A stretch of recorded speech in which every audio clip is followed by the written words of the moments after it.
अस्सलाम वालेकुम। इसराइल का पहला वजीर आज़म बेन गुरियन था जो ज़ायोनिस्ट पार्लिमानी पार्टी हगाना का सरबराह भी रह चुका था। एक रोज वो कुछ जल्दी में घर से जा रहा था कि उसकी बेटी ने याद दहानी करवाई कि आज वेलिंग वॉल यानी दीवारे गिरिया पर सालाना दुआ का दिन है। ये वो दीवार है जहां यहूदी गिरिया करना इबादत समझते हैं। बेन गुरियन ने जवाब दिया कि रियासती अमूर से मुतल्लिक कुछ अहम काम निपटाने जरूरी हैं। उसकी बेटी ने कहा कि सालाना दुआ से अहम और क्या काम हो सकता है। बेन गुरियन ने इस मौके पर अपनी बेटी को तारीखी जवाब दिया कि अगर सिर्फ दुआ से काम होते तो तमाम अरब और मुसलमान हज के इतने बड़े इज्तिमा में इसराइल की तबाही और बर्बादी की दुआ मांगते हैं तो इसराइल तबाह हो जाता। बेन गुरियन ने अपनी बेटी को जो जवाब दिया उसमें आज हमारे लिए भी बहुत बड़ा सबक पोशीदा है। मुसलमान आज दुआएं तो जरूर मांगते हैं लेकिन अमल से आरी हैं। नतीजा हमारे सामने है।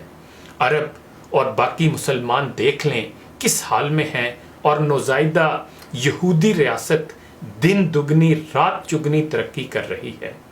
फिर बेन गुरियन ने अपनी बेटी को कहा कि मैं रियासती अमूर तय करके शाम को दुआ में भी शामिल हो जाऊंगा।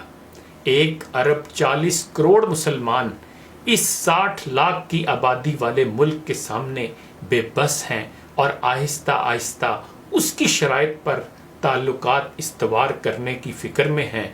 याद रखें, कोई भी इंसान अपनी बुज़दिली की वजह से मौत से नहीं बच सकता। इकबाल ने खूब कहा था, फजाए बदर पैदा कर फरिश्ते तेरी नुसरत को, उतर सकते हैं गर्दों से कितार अंदर कितार अब भी। और कहा कि आज भी हो जो इब्राहिम का ईमा पैदा, आग कर सकती है अंदाजे गुलस्तां पैदा। अगर सिर्फ दुआओं, इल्तिजाओं और मुज़ाकरात से मसाइल हल होने होते तो ना बदर जाना पड़ता, ना उहद, ना खंदक और ना बाकी तमाम जंगें लड़नी पड़ती। अल्लाह के नबी सल्लल्लाहु अलैहि वसल्लम से बढ़कर सुलहजू, अमन पसंद और हिकमतकार कौन हो सकता है। लेकिन दुनिया का असूल है कि लातों के भूत और शैतान के चेले सिर्फ बातों से नहीं मानते, असाना हो तो कलीमी है कारे बेबुनियाद। और हम मुसलमान ये भी याद रखें कि अब्बासी हुकूमत के आखिरी दौर में एक वक्त वो आया जब मुसलमानों के दारुल खिलाफा बगदाद में हर दूसरे दिन किसी न किसी दीनी मसले पर मनाजरा होने लगा। जल्द ही वो वक्त भी आ गया जब एक साथ एक ही दिन बगदाद के अलग अलग चौराहों पर अलग अलग मनाजरे हो रहे थे। ये भी कहा जाता है कि एक मनाजरा इस बात पर था कि एक वक्त में सुई की नोक पर कितने फरिश्ते बैठ सकते हैं। दूसरा मनाजरा इस मौजू पर था कि कव्वा हलाल है या हराम। तीसरे मनाजरे में ये तकरार चल रही थी कि मसवाक का शरई साइज कितना होना चाहिए। एक गिरोह का कहना था कि एक बालिश से कम नहीं होना चाहिए और दूसरे गिरोह का ये मानना था कि एक बालिश से छोटी मसवाक भी जायज़ है। एक मनाजरा ये था कि असहाबे कुहफ के कुत्ते का रंग काला था या सफ़ेद। अभी ये मनाजरे चल रहे थे कि हलाकू खां की क़यादत में तातारी फ़ौज बगदाद की गलियों में दाखिल हो गई और सब कुछ तहस नहस कर गई। मसवाक की हुर्मत बचाने वाले लोग खुद ही बोटी बोटी हो गए। सुई की नोक पर फरिश्ते गिनने वालों की खोपड़ियों के मीनार बन गए जिन्हें गिनना भी मुमकिन न था। कव्वे के गोश्त पर बहस करने वालों के मुर्दा जिस्म कव्वे नोच नोच कर खा रहे थे। आज हलाकू खां को बगदाद तबाह किए सैकड़ों बरस हो गए, मगर कसम ले लीजिए जो मुसलमानों ने तारीख से रत्ती बराबर भी सबक हासिल किया हो। आज हम मुसलमान फिर वैसे ही मनाजरे सोशल मीडिया पर या अपनी अपनी महफिलों, जलसों और मस्जिदों के मेंबरों से कर रहे हैं कि दाढ़ी की लंबाई कितनी होनी चाहिए या फिर पाजामा की लंबाई शरई एतबार से कितनी होनी चाहिए, मुर्दा सुन सकता है या मुर्दा नहीं सुन सकता, इमाम के पीछे सूरह फातिहा पढ़ना जायज़ है कि नहीं।